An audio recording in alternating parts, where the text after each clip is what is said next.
14 апрель. Биринчи заказ 37 мүнөттө 461 сом. Кийинки заказ түшкөн. Ал заказ менен азыр кайра Лесса Мессарошага барат экенбиз. Так, күнгө бүгүн вторник, 14 апрель. Погода эң сонундардын бири. Келген жерибиз Sky Plaza. Бишкек. Мыкты жерлердин бири деп айтсам адашпасам керек деп эле. Ассаламу алейкум жалпы жамаат барыңыздарга. Кутмандуу кушуа күнүңүздөр менен. Кыргызстан такси канча тапса болот деген вопростор бардыгына белгилүү эле вопрос. Ошол вопросторго ар дайым жооп издеп жүрөбүз, тарткан адамдар. Бүгүн кызыктар, кандай кызыктар болушу мүмкүн? Бүгүн жумуш. Трейдинг боюнча окууга дагы барабыз. Ал жактан дагы контент кылганы аракет кылабыз. Жана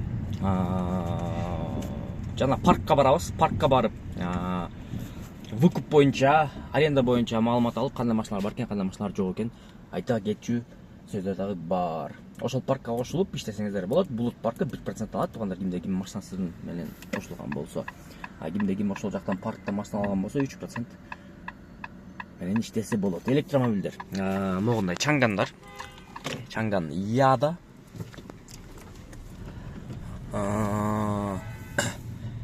BID өлдү го. BID White'тар бар. GLM Grand бар. Жанагы минивен бар го. A700 деген. Ошону бүгүн атын тактап туруп айтайынчы. Ата комментарийге атын билбесең неге айтып атасың, анаркы берки деген сөздөрдөн көп болуп кетти өз негизичи. Мынакей туугандар, Бишкек шаары. Бул жак пробка. Көк асман. Кондер иштебейт. Иштейт, точнее, иштеткен жокмун. 224 км бар зарядка. Смело жетет. Так.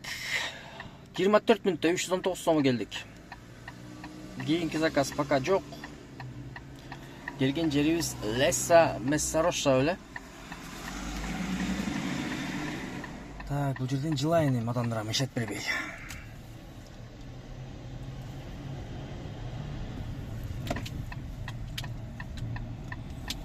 Жер бүт эме окутура тосуп болгон турбайбы? Бүт тосук экен. Бирок коэффициент жанып турат негизичи. Но заказ жок да пока что. Вроде как жана сумга чейин полностью кошулган мой район. Же саатына келген эсептебей табышын да получается.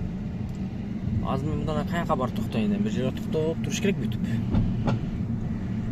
А то жөндөн эле энергияны кетип жүрө бермек белем.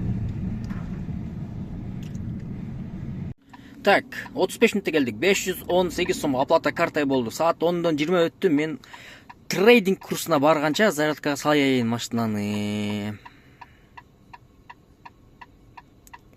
Маршрут 7 мүнөт дейт. Кеттик. Трейдинг курстан чыгып туруп эле заказга алабыз. 80 метр дейт. Так, бара турган жерибиз Хабаровский переулок. Так, бул каягында турат экен эми? На месте.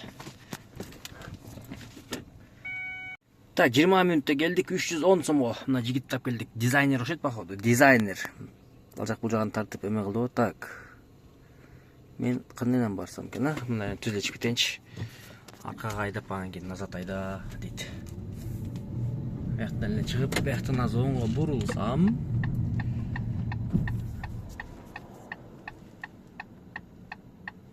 Бурулуп. Бул жерге барсам. Плюс 100 менен берди окшойт, адашпасам. Так, 13 мүнөттө келдик, 173 сомго Көк Жарга келип калды. Көк Жар. Аз могул жерде бир инцидент болду да, короче. Так. Мен каяктан?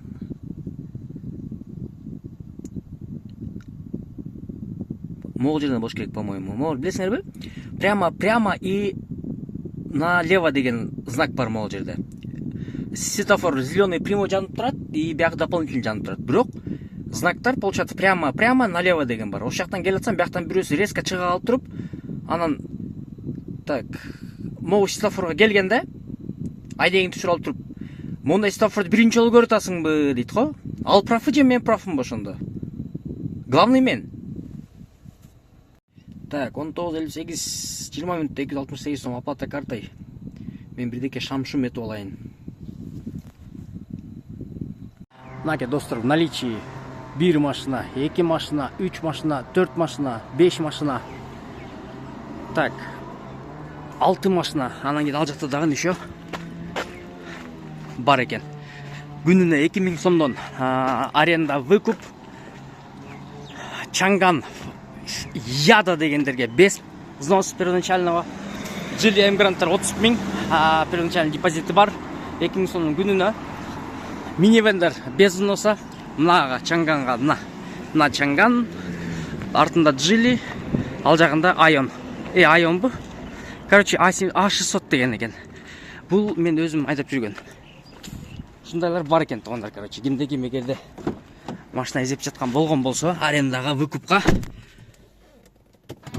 Так, сразу кондер жандырайлы. Биринчи очередь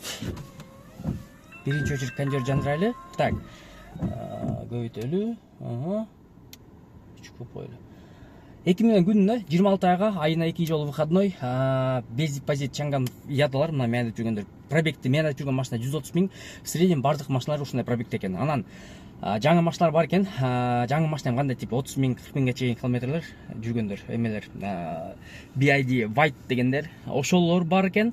Плюс Джилилер бар, тоже примерно ушундай пробег менен, бирок алардыкы почему-то взнос бар экен, депозиты бар экен. Так, дагы эмне жаңылыктар. Жаңылык ошол, в принципе, азыр кайра линия чыгабыз, саат уже 3 болуп кеттир. Жок, бабай.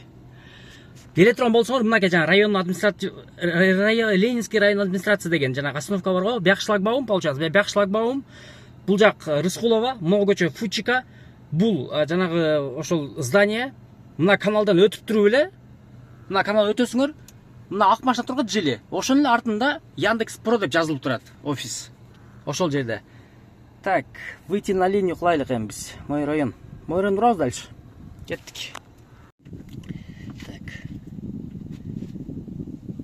40 минутта 434 сом. Короче, мой районду өчүргөнмүн да. Өчүрүп туруп коймун. Мындай иштеп көрөйүнчү. Деп туруп эле турсам, заказды берген жерге карабайсыңарбы? Ленинскийге. Буну көрсөткөн жок точка. Эне билсинчи. Долгий поездкалар эмес да. Башында 31 минут көрсөтүп аткан, анан кийин жанагы пробкаларга байланыштуу болуп ушул жака келип калдым. Йокараны бабай. Заказ пока жок бул жакта. Бирок нет алмаштырып туруш керек экен деп койдум да, биразчы. Жаман эмес. Ровно 1 саат болду, отурганыма. 1 саат 10 минут болду, точнее даже чындап айткандачы. Жана келген заказым мына да. Так,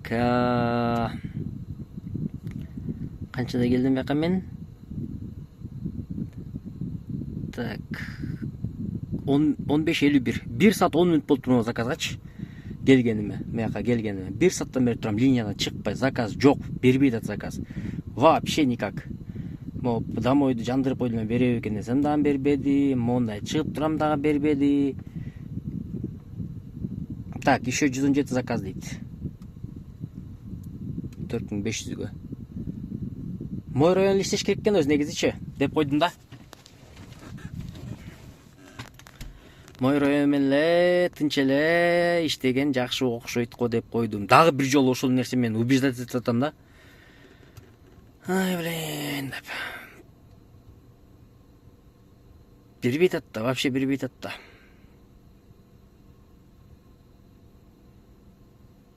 Мында алып көрөйүнчү. Bunday da бербейт да по-любому. Турайынчы күтүп дагы.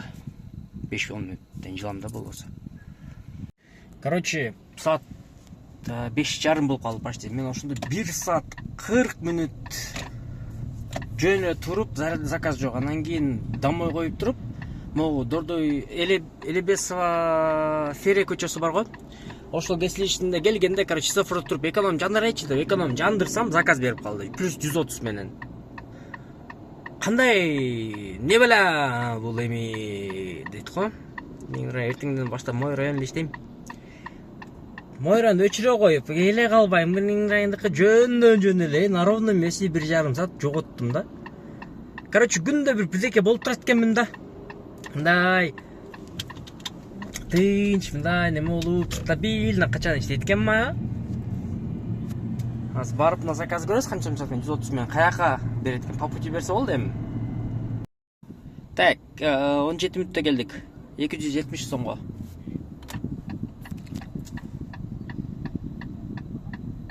Мен эми бияка турушум керек, остановкага, студенттердин жанына.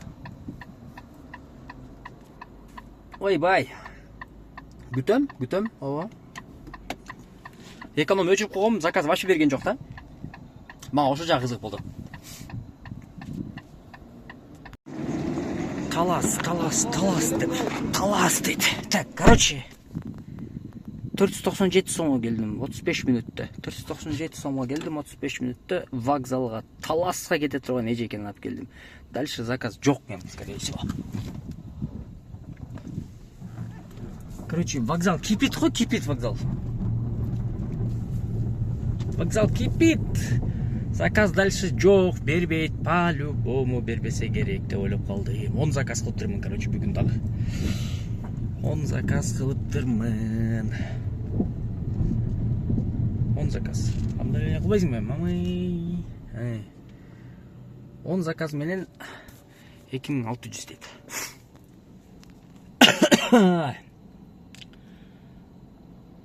Так.